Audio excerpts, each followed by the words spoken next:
Revelation 1891. From the 18th of April 1941. Internal being. Outward appearance.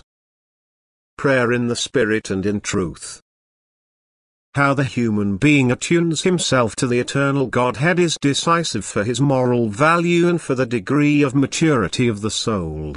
Without question, it is the inner feeling of the human being that is decisive, not his outwardly marked attitude. However, this inner feeling will only be expressed when the person's calm is shaken, when the person finds himself in situations in life where he cannot keep up an outward appearance, but drops every mask. Only then can we speak of the essence of a human being, and only then will it be decided which position he takes towards God.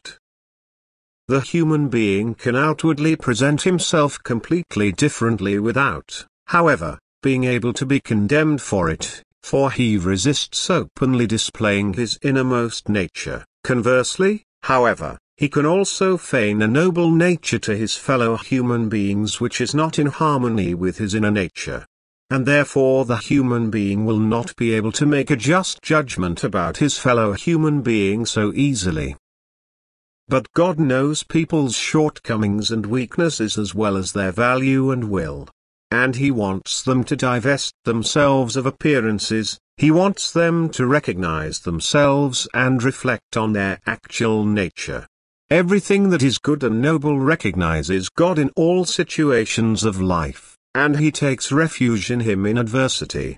And thus the human being learns to pray correctly, that is in spirit and in truth. He does not merely speak to himself mechanically, but the supplication of his heart ascends to God and the bridge is entered which leads across into the spiritual kingdom. Countless people, however, who were careless and superficial before, who only spoke God in their mouths and were otherwise distant from Him, are now looking for Him, and they also find Him, for the transience of the earthly has shaken their self-assurance and taught them to think differently. Man is easily inclined to condemn, but God is long-suffering and merciful. He seeks to save what has not yet completely fallen to the adversary, even if his means seem cruel and incomprehensible to people. Interruption.